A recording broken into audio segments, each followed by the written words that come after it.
This is an email from my oldest brother, Leon, who lives in Dahlonega. As I thought of what I might add or reinforce what other members are saying, one thing I thought of is that I think Dad taught us much more by example than with words. For example, integrity. I don't remember hearing Dad talk much of anything about it, but he lived it. If he said it, you could count on it. If he said he would do something, it would be done. If he told you something, you could bank on it being true. My favorite memory of Dad, I guess, is the sacrifice that he gave. He gave of himself. He put other things down. He was still farming when Mom died, and we kind of gathered around and took care of her while he wasn't here, while he was farming, and then when he wasn't farming, he was at the house. And then when Drema began to get some dementia and some health problems, he put aside everything else, and he was at the house 24/7 looking after her. It's his servant heart. Dad was a Christian man. If he said something, he believed it, and he lived it. But he also had humor about him, too. Daddy was compassionate. He cared for people who were needy and helped them out.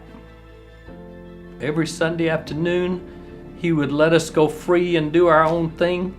But when it was Monday through Saturday, he was busy with us, wanted to build that work ethic in the children, and he did very well. And when he was not working, he was at home spending time with his family and reading. He loved to read.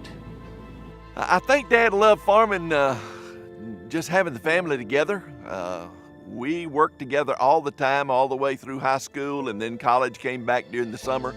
And then my brother came and farmed with him and then his grandson came to farm.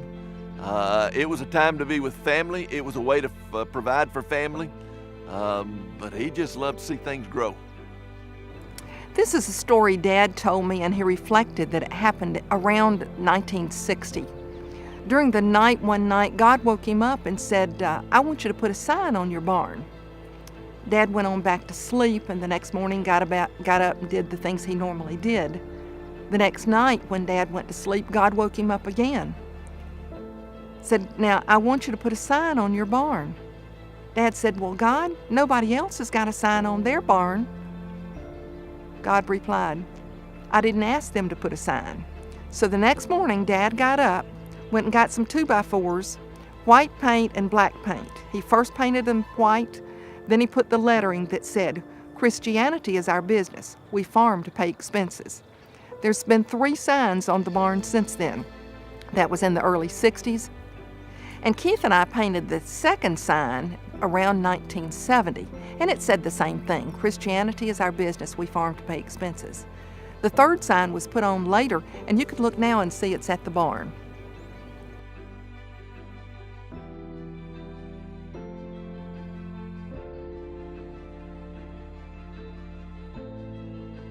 Soon after Mom and Dad married, they prayed for 4 children.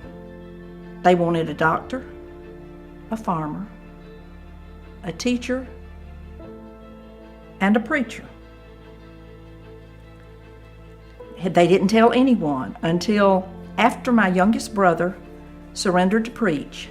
And then he told us, and he said, okay, Leon is a college professor, Donald is physical therapist, Cheryl is a farmer, Ernie is a preacher. And he threw in 2 bonuses. We had 2 girls, and they're both teachers too. So his prayer was always important to him. When I think about Dad, one of my favorite memories is I would come to see him late in life, and he'd be out in the pecan orchard. And as soon as he saw me, he'd say, hey, let's go get a Pepsi and some boiled peanuts and talk about what's happening. One of Dad's pride and joys was his scuppernong vines, and he would have to go out and prune them every January. And when he could no longer do it, he supervised me and taught me how to do it and had me to do it for years. He loved to sit here and read the Bible. And he would come up with a thought or a question And he had composition books, and he would write down the question or the thought, and he would look up in the Bible and put down scripture after scripture, every scripture he could find that was on that subject. And he had probably 20 composition books that he would keep on the counter over here by him. And if somebody asked him a question, he would go look it up. One thing I liked about Daddy, if somebody told him, "Now, Mr. Gene, I want to ask you about something. This is what it says in the Bible." And Daddy would stop a minute and he would look and he would say, chapter and verse, because he wanted them to prove that it was in the Bible. Oh, when we were growing up, we had chores. Always had chores. The boys had to milk the cows every morning before we went to school. And to hear them tell, you'd think there was a whole lot of them. But they had to milk the cows. And then I had to strain the milk and wash the cloth out before I could go to school. And the bus came down at the road, and it was a quarter of a mile up to the house, it seemed like.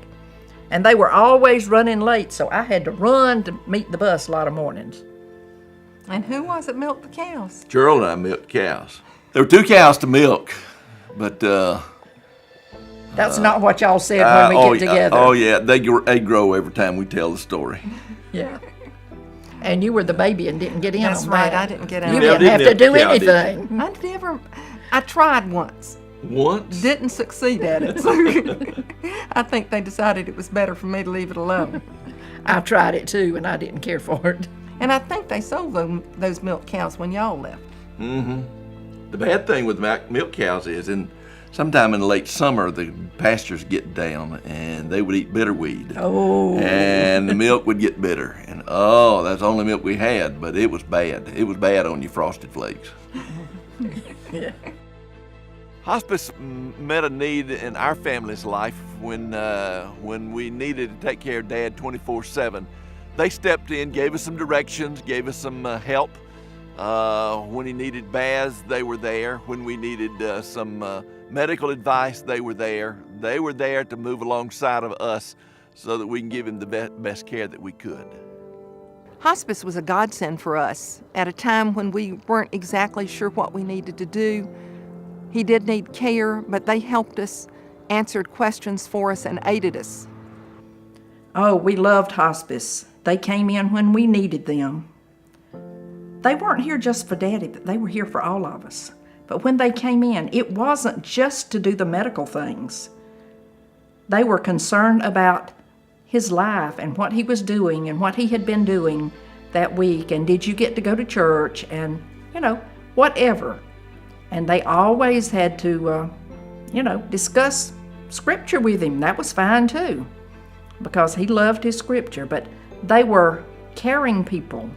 But like I said, they weren't here just for Dad. They were here for all of the family to meet any need we had, answer any questions we had. Hospice was a very good time for us.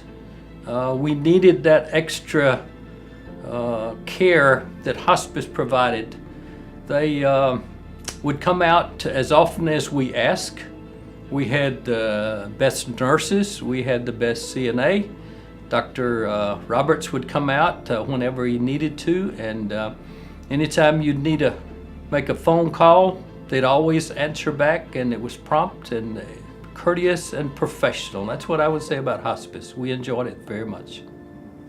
We loved the CNA, the nurse, Dr. Roberts. They were all caring people that cared for the needs of Daddy.